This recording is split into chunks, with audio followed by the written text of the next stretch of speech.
오늘은 교회 일치를 위해 애쓰시던 요사팟 주교님의 기념일입니다. 복음에서 예수님께서 가르쳐 주시는 말씀을 잘 새기도록 합시다. 너희 가운데 누가 밭을 갈거나 양치는 종이 있으면 들에서 돌아오는 그 종에게 어서와 식탁에 앉아라 하겠느냐. 오히려 내가 먹을 것을 준비하여라. 그리고 내가 먹고 마시는 동안 허리에 띠를 메고 시중을 들어라. 그런 다음에 먹고 마셔라. 종이 분부를 받은 대로 하였다고 해서 주인이 그에게 고마워하겠느냐. 이와 같이 너희도 분부를 받은 대로 다 하고 나서 저희는 쓸모없는 종입니다. 해야 할 일을 하였을 뿐입니다. 라고 말하여라. 이게 하느님 앞에서 종인 우리 인간이 취해야 할 기본적인 자세입니다. 이 자세를 구체적으로 보여주신 분이 바오로 사도입니다. 내가 복음을 선포한다고 해서 그것이 나에게 자랑거리가 되지는 않습니다. 나로서는 어찌할 수 없는 의무이기 때문입니다. 사도가 복음을 전하는 것, 그건 자랑이 아니고 당연한 의무라고 이야기를 합니다. 이게 오늘 예수님이 알려주시는 종의 겸손한 모습을 잃지 않은 모습입니다. 또 가장 좋은 모범으로 보여주신 분이 성모님입니다. 이 몸은 주님의 종입니다. 지금 말씀대로 저에게 이루어지기를 바랍니다. 가장 모범적인 대답을 성모님이 보여주십니다. 하느님과 우리와의 관계가 꼭 아버지와 자녀의 관계만은 아닙니다. 주인과 종의 관계도 있기 때문입니다. 또 친구의 관계도 있죠. 벗이라고 불렀다. 그럼 나는 예수님 내 친구야 라고 말을 하는 거는 좋지만 내가 우정을 깨뜨리지 않을 때 할 수 있는 말입니다. 예수님의 친구가 되려면 어떻게 해야 됩니까? 친구를 위하여 목숨을 내놓는 것보다 더 큰 사랑은 없다. 내가 너희에게 명령하는 것을 실천하면 너희는 나의 친구가 된다. 예수님은 친구인 우리를 위해서 목숨을 내놓으셨습니다. 그런데 우리가 그 친구가 명령하는 것을 실천하지도 않으면서 예수님은 내 친구다라고 말한다는 것은 말이 안 되죠. 우정을 유지하기 위해서 노력해야 합니다. 친구끼리 빠지지 않는 게 대화입니다. 대화도 마찬가지입니다. 두 친구가 동시에 자기 이야기만 하려고 하면 대화가 안 되겠지요. 누군가 한 사람은 침묵을 하면서 귀를 기울여야 됩니다. 그와 나라는 책에서 예수님이 말씀하십니다. 내 침묵의 이유가 그거라고. 기도할 때 왜 예수님은 말씀하시지 않고 듣기만 하실까요? 내가 말할 수 있도록 당신이 침묵을 지키시는 것이라고 하는 겁니다.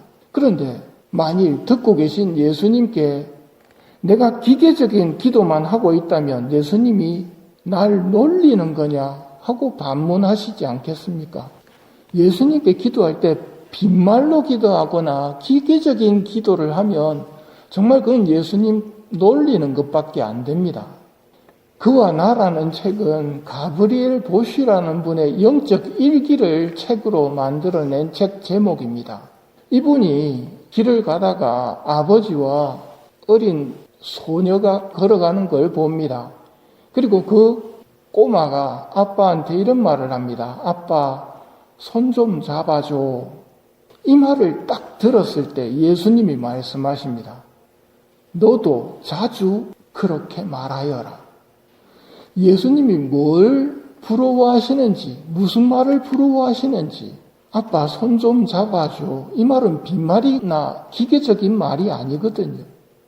하느님이 바라시는 것은 별다른 게 아닙니다. 하느님을 아버지라 부른다면 아버지가 언제 기뻐하실지 여러분들은 특히나 자녀가 있기 때문에 더 잘 알 겁니다. 이렇게 말씀하십니다. 저녁마다 하루 동안의 일을 말해다오. 밖에서 들어온 자식이 밖에서 있었던 일을 이야기해 주는 것, 아버지가 원하시는 게 바로 그런 거라는 말입니다. 나는 부른다. 너 내 아이야. 너만은 응답이 되어라. 너만은 응답이 되어라는 말은 하느님하고 대화가 끊긴 적이 이미 오래전인 사람들이 많기 때문입니다. 기껏 하느님과 대화라고 한다는 것도 기계적인 대화, 빈말의 기도밖에 없다면 너만은 응답이 되어라고 말씀하시는 겁니다. 예수님의 가르침에서처럼 시키는 대로 다 했다고 해서 주인이 고마워하겠느냐. 너희도 분부받은 대로 다 하고 나서 저희는 쓸모없는 종입니다 라고 말씀드리라고 하시는 이 이야기의 이면도 있습니다. 그 이면이 뭐냐면 당시의 바리사이들, 하느님에게 어떤 기도를 바치거나 어떤 선행을 할 때마다 하느님에게 보상을 바랬습니다. 이건 오늘날 우리도 빠질 수 있는 위험입니다. 하느님에게 조금 선행을 하거나 기도를 하거나 자선을 하거나 했을 때 하느님에게 이런저런 청구서를 내밀 생각을 가진다면 오늘의 복음을 잘 새겨야 합니다. 설날이 되면 애들이 와가지고 그동안 세뱃돈 내놓으라고 하는 모습 보면 여러분 마음이 어떻습니까? 섭섭하지요.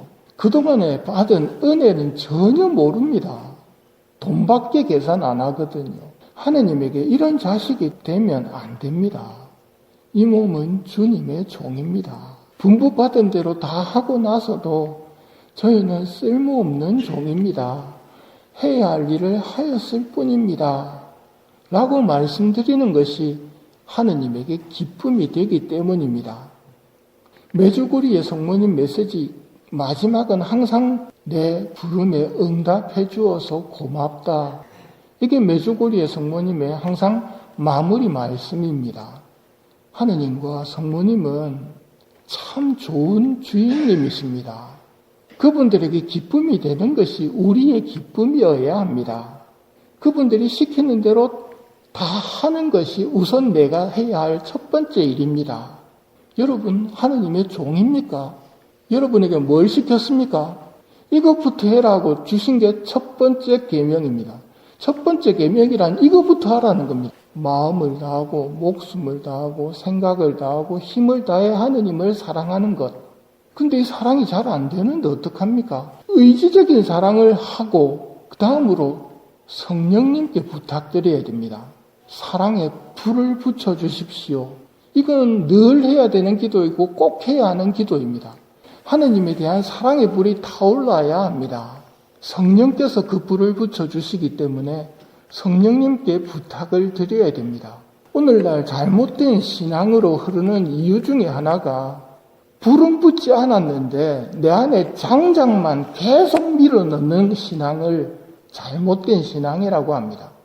어떤 모습이냐면 하느님에 대해서 길고 복잡한 이야기들, 이런 것들을 길고 복잡하게 듣게 되면 하느님에 대한 사랑이 커가는 것이 아니라 장작만 넣고 있는 겁니다. 이 말을 성모님이 하셨는데요. 그렇게 길고 복잡하게 성모님에 대해서 이야기를 하면 우리 마음 상태가 어떻게 되는지 말씀하십니다. 메말라가고 실증이 나고 피곤하다고. 이게 잘못된 신학입니다. 어떻게 돼야 되느냐면 하느님이나 성모님은 연구의 대상이 아닙니다. 하느님에 대해서 많이 알게 되는 것은 장작을 집어넣는 겁니다. 정작 중요한 불이 붙어야 한다는 말입니다. 이건 청해야 하는 겁니다. 만일 신앙생활이나 기도생활이 실증이 나고 피곤하고 점점 거부감이 생긴다면 장작만 밀어넣고 있는 것은 아닌지 생각해 보셔야 됩니다. 겸손한 마음으로 시키는 대로 우선 다 해야 합니다. 시키는 대로 하려면 사랑의 불이 필요하다는 것을 깨닫게 될 것입니다. 우리가 겸손의 마음을 가지고 아빠 손 좀 잡아줘, 아빠 불 좀 붙여줘 라고 말씀드리는 순간 올바른 관계가 시작이 되는 것입니다. 오늘 예수님께서 우리를 주인과 종의 관계로 설명하십니다. 잘 새겨 두시고 바오로 사도와 성모님처럼 이 몸은 주님의 종입니다라는 기본적인 겸손의 자세를 가지고 하느님께 사랑의 불을 붙여주시기를 청해야 합니다. 이 미사 중에 사랑의 불을 붙여주시기를 청하며